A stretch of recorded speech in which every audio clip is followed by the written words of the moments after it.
दोस्तों, स्वागत है आप सभी का हमारे आज की इस नए वीडियो में। आज हम इस वीडियो में पढ़ने वाले हैं मानव नेत्र तथा रंग बिरंगा संसार। इस चैप्टर के हम महत्वपूर्ण क्वेश्चन को देखेंगे। चलिए दोस्तों, बिना देर किए इस चैप्टर को स्टार्ट करते हैं। हमारा सबसे पहला प्रश्न है, मानव नेत्र के किस भाग पर किसी वस्तु का प्रतिबिंब बनता है? ऑप्शंस हैं कॉर्निया, परितारिका, पुतली, रेटिना या दृष्टिपटल। तो इसका सही जवाब होगा रेटिना या दृष्टिपटल। चलिए दोस्तों, अगले प्रश्न पर चलते हैं। हमारा दूसरा प्रश्न है, तारों के टिमटिमाने की व्याख्या किस सिद्धांत पर आधारित है? ऑप्शन है अपवर्तन के सिद्धांत, प्रकीर्णन के सिद्धांत, वर्ण विक्षेपण का सिद्धांत या इनमें से कोई नहीं। तो तारों का जो टिमटिमाना होता है वो प्रकाश के कम या ज़्यादा होने के कारण होता है। प्रकाश का कम या ज़्यादा होना यह होता है अपवर्तन के सिद्धांत के कारण। तो हमारा सही जवाब हो जाएगा ऑप्शन नंबर ए, अपवर्तन के सिद्धांत। चलिए दोस्तों, हमारा तीसरा प्रश्न है, मानव नेत्र लेंस की फोकस दूरी अधिक हो जाने से कौन सा दृष्टि दोष होता है? ऑप्शंस हैं निकट दृष्टि दोष, दूर दृष्टि दोष, जरा दूरदर्शिता या इनमें से कोई नहीं। तो नेत्र लेंस की फोकस दूरी अधिक हो जाने से जो दोष होता है वो होता है दूर दृष्टि दोष। चलिए, हमारा चौथा प्रश्न है, नेत्र में किसी वस्तु का बना प्रतिबिंब होता है। तो नेत्र में जो वस्तु का प्रतिबिंब बनता है वो कैसा होता है? ऑप्शन है काल्पनिक सीधा तथा छोटा, दूसरा ऑप्शन है काल्पनिक उल्टा तथा बड़ा, तीसरा ऑप्शन है वास्तविक उल्टा तथा छोटा और चौथा ऑप्शन है वास्तविक उल्टा तथा बड़ा। तो नेत्र में जो प्रतिबिंब बनता है वो काल्पनिक नहीं होता। तो काल्पनिक वाला जो ऑप्शन है वो तो गलत हो जाएगा। वास्तविक होता है, तो वास्तविक के साथ जो वस्तु होता है वो उल्टा बनता है लेकिन छोटा बनता है। तो यहाँ हमारा ऑप्शन नंबर सी जो है वो राइट आंसर है। चलिए हम अपने अगले प्रश्न पर चलते हैं। हमारा अगला प्रश्न है, जो नेत्र निकट स्थित वस्तु को स्पष्ट नहीं देख पाता उस नेत्र में होता है। तो जो नेत्र निकट वस्तु को नहीं देख पाता है तो उसमें दूर दृष्टि दोष होता है। चलिए दोस्तों, हम अपने अगले प्रश्न पर चलते हैं। हमारा अगला प्रश्न है, श्वेत प्रकाश की किरण जब किसी प्रिज्म से होकर गुजरती है तब वो रंग श्वेत प्रकाश की किरण जब किसी प्रिज्म से होकर गुजरती है तब जो रंग सबसे अधिक विचलित होता है वह है। तो इसका जवाब ऑप्शन हैं आपके नीला, लाल, बैगनी, नीला और लाल दोनों। तो इसका जवाब होगा बैगनी। बैगनी रंग का जो विचलन है वो सबसे ज़्यादा होता है। चलिए, हमारा अगला प्रश्न है, अपने लेंस की फोकस दूरी को बदलकर दूर या निकट की वस्तु को साफ साफ देख सकने के आँख के इस गुण को क्या कहते हैं? ऑप्शंस है दूरदर्शिता, समंजन क्षमता, निकट दृष्टिता, जरा दूरदर्शिता।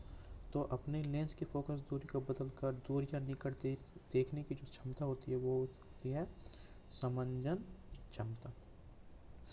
चलिए, हमारा अगला प्रश्न है, जरा दूरदर्शिता से पीड़ित व्यक्ति का उपचार किस प्रकार के लेंस से किया जाता है? तो हमारे ऑप्शंस हैं अवतल, बाइफोकल, अपसारी या अभिसारी। तो जरा दूरदर्शिता से जो लोग ग्रसित होते हैं उनका इलाज जो है वो होता है बाइफोकल लेंस द्वारा। चलिए, हमारा अगला प्रश्न है, एक स्वस्थ मानव नेत्र के लिए निकट तथा दूर बिंदु क्रमशः होते हैं। तो निकट जो स्वस्थ मानव होता है उसके नेत्र के लिए जो निकट बिंदु होता है वो होता है 25 सेंटीमीटर और जो दूर के लिए जो बिंदु होता है वो होता है अनंत। तो हमारा ऑप्शन नंबर हो जाएगा डी सही आंसर, 25 सेंटीमीटर है अनंत। चलिए, हमारा अगला प्रश्न है, विभिन्न दूरियों पर की वस्तुओं के प्रतिबिंब को फोकस करने के लिए आँख के लेंस की फोकस दूरी परिवर्तित होती है। तो कौन करता है उसको परिवर्तित? ऑप्शन है पुतली, रेटिना, सिलियरी मांसपेशियों द्वारा या आइरिस द्वारा। तो इसका सही जवाब होगा सिलियरी मांसपेशियों द्वारा। चलिए हमारा अगला प्रश्न है, जो नेत्र दूर स्थित वस्तु को स्पष्ट नहीं देख पाता उस नेत्र में होता है। ऑप्शन है दूर दृष्टि दोष, निकट दृष्टि दोष, जरा दृष्टि दोष या वर्णधनता। तो दूर की वस्तु को हम साफ साफ नहीं देख पा रहे हैं, तो उसका जो आंसर होगा निकट दृष्टि दोष। हाँ दोस्तों, निकट दृष्टि दोष में हम निकट की वस्तु को तो देख पाते हैं लेकिन दूर की वस्तु को नहीं देख पाते, और दूर दृष्टि दोष में दूर की वस्तुओं को देख पाते हैं और निकट की वस्तुओं को नहीं देख पाते। चलिए अगला प्रश्न है, किसी दृष्टि दोष में किसी वस्तु का प्रतिबिंब रेटिना के आगे बनता है। किस दृष्टि दोष में किसी वस्तु का प्रतिबिंब रेटिना के आगे बनता है? तो इसका जवाब है निकट दृष्टि दोष में। चलिए हमारा अगला प्रश्न है, नेत्र की समंजन क्षमता कम हो जाने से उत्पन्न होता है। तो नेत्र की जो समंजन क्षमता कम हो जाती है, जिससे हम निकट और दूर दोनों जगह की वस्तुओं को साफ नहीं देख पाते, और इस दोष को कहते हैं जरा दृष्टि दोष। चलिए हमारा अगला प्रश्न है, चंद्रमा पर खड़े अंतरिक्ष यात्री को आकाश प्रतीत होता है। कैसा प्रतीत होता है? ऑप्शन है नीला, उजला, लाल या काला। तो चंद्रमा पर चूंकि वायुमंडल नहीं होता और वहाँ प्रकाश का प्रकीर्णन नहीं होता, इसी वजह से आकाश का जो रंग है वो काला दिखाई पड़ता है। चलिए हमारा अगला प्रश्न है, श्वेत रंग कितने रंगों के मेल से बना है? तो ऑप्शन हैं 3, 4, 5 या 7। तो दोस्तों आपको पता है कि जब सूर्य के प्रकाश का वर्ण विक्षेपण होता है तो वो 7 रंगों में विभक्त होता है। तो और सूर्य से आते प्रकाश को हम श्वेत प्रकाश कहते हैं, तो इसलिए श्वेत प्रकाश जो होता है वो 7 रंगों से मिलकर बना होता है। चलिए हमारा अगला प्रश्न है, दृश्य प्रकाश में किस वर्ण का तरंगदैर्घ्य अधिकतम होता है? ऑप्शन है बैंगनी, लाल, नीला या पीला। तो ऑप्शन सही होगा हमारा लाल का जो तरंगदैर्घ्य है वो सबसे ज़्यादा होता है और बैंगनी का तरंगदैर्घ्य सबसे कम होता है। चलिए अगले प्रश्न पर चलते हैं। अगला प्रश्न है, इंद्रधनुष का बनना किस परिघटना पर आधारित है? तो आप सभी को पता है कि इंद्रधनुष जो बनता है उसमें 7 रंग होते हैं, और रंग 7 रंगों में कब टूटता है? श्वेत प्रकाश 7 रंगों में कब टूटता है? जब उसका वर्ण विक्षेपण होता है। तो इसका सही जवाब हो जाएगा सी, प्रकाश का वर्ण विक्षेपण। चलिए अगले प्रश्न पर चलते हैं, जो नेत्र निकट स्थित वस्तु को साफ नहीं देख सकता उस नेत्र में होता है। तो निकट की वस्तु को साफ नहीं देख पा रहा है, मतलब उसमें दूर दृष्टि दोष होगा, क्योंकि दूर दृष्टि दोष में दूर की वस्तु साफ दिखाई देगी लेकिन निकट की वस्तु साफ नहीं दिखाई देगी। चलिए अगला प्रश्न है, किसी कोलाइडी विलयन में निलंबित कणों से प्रकाश के प्रकीर्णन को कहा जाता है। ऑप्शन है वायुमंडलीय प्रभाव, किंडल प्रभाव, टिंडल प्रभाव या क्विंटल प्रभाव। तो हमारा सही ऑप्शन होगा टिंडल प्रभाव। चलिए अगले प्रश्न पर चलते हैं।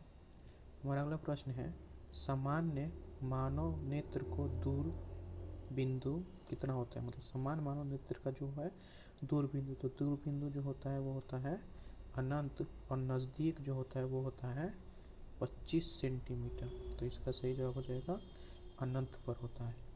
चलिए अगला प्रश्न है, निकट दृष्टि दोष वाले व्यक्ति के चश्मे में होता है।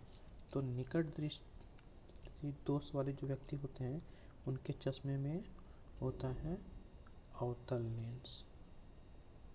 तो हमारा सही जवाब हो जाएगा ऑप्शन नंबर बी। और वही जो दूर दृष्टि दोष वाले होते हैं उनमें होता है उत्तल लेंस। चलिए अगला प्रश्न है हमारा, मानव नेत्र में उपस्थित लेंस है, मतलब यानी कि मानव का जो नेत्र है उसमें कौन सा लेंस होता है? तो उसमें होता है उत्तल लेंस। चलिए हमारा अगला प्रश्न है, निम्न में से किस दृष्टि दोष में नेत्र को क्रिस्टलीय लेंस धुंधला अपारदर्शी हो जाता है। तो हमारे ऑप्शंस हैं निकट दृष्टि, मोतियाबिंद, दीर्घ दृष्टि और जरा दूरदर्शिता। जरा दूरदर्शिता में क्या होता है, हमें ना तो दूर की वस्तु साफ दिखाई देती है और ना ही निकट की। दीर्घ दृष्टि दोष में हमें दूर की वस्तु तो साफ दिखाई देती है लेकिन निकट की वस्तु साफ नहीं दिखाई देती, और दृष्टि दोष में निकट की वस्तु साफ दिखाई देती है लेकिन दूर की वस्तु साफ नहीं दिखाई देती। लेकिन यहाँ पर क्वेश्चन है कि क्रिस्टलीनेंस धुंधला अपारदर्शी हो जाता है, तो उसका सही जवाब होगा मोतियाबिंद। चलिए हमारा अगला प्रश्न है, स्पेक्ट्रम प्राप्त करने के लिए किसका उपयोग किया जाता है। तो आप सभी को पता है कि स्पेक्ट्रम मतलब वर्णपट। जो वर्णपट क्या होता है, तो जब श्वेत प्रकाश 7 रंगों में बढ़ता है तो जो हमें रंगीन पट्टी प्राप्त होती है उसी को हम स्पेक्ट्रम यानी कि वर्णपट कहते हैं। तो ये किसके वजह से होता है, तो ये होता है प्रिज्म की वजह से। तो हमारा ऑप्शन हो जाएगा ऑप्शन नंबर डी। चलिए हमारा अगला प्रश्न है, स्पेक्ट्रम में किस रंग की किरण का विचलन या झुकाव सब कम होता है। तो लाल, हरा, पीला या बैगनी। तो लाल रंग का जो झुकाव होता है वो सबसे कम होता है और बैगनी का सबसे ज़्यादा होता है। चलिए अगले प्रश्न पर चलते हैं, दीर्घ दृष्टि के निवारण के लिए उपयोग किया जाता है, यानी दीर्घ दृष्टि दोष के लिए किस लेंस का उपयोग होता है।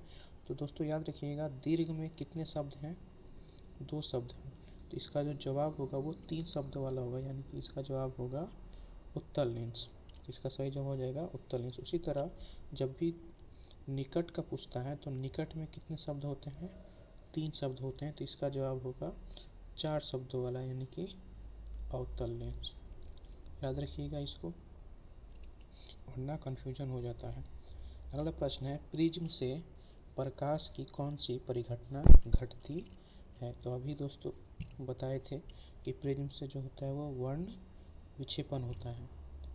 चलिए हमारा अगला प्रश्न है, प्रकाश के किस रंग का तरंगदैर्घ्य सबसे कम होता है। तो फिर यहाँ पे ऑप्शंस हैं बैगनी, हरा, लाल या इनमें से कोई नहीं। तो तरंगदैर्घ्य जो कम होता है वो बैगनी का होता है। बैगनी रंग का तरंगदैर्घ्य सबसे कम होता है और लाल रंग का तरंगदैर्घ्य सबसे ज़्यादा होता है। चलिए अगले प्रश्न पर आते हैं। अगला प्रश्न है, आकाश का रंग नीला प्रतीत होता है। तो आकाश का रंग नीला क्यों प्रतीत होता है।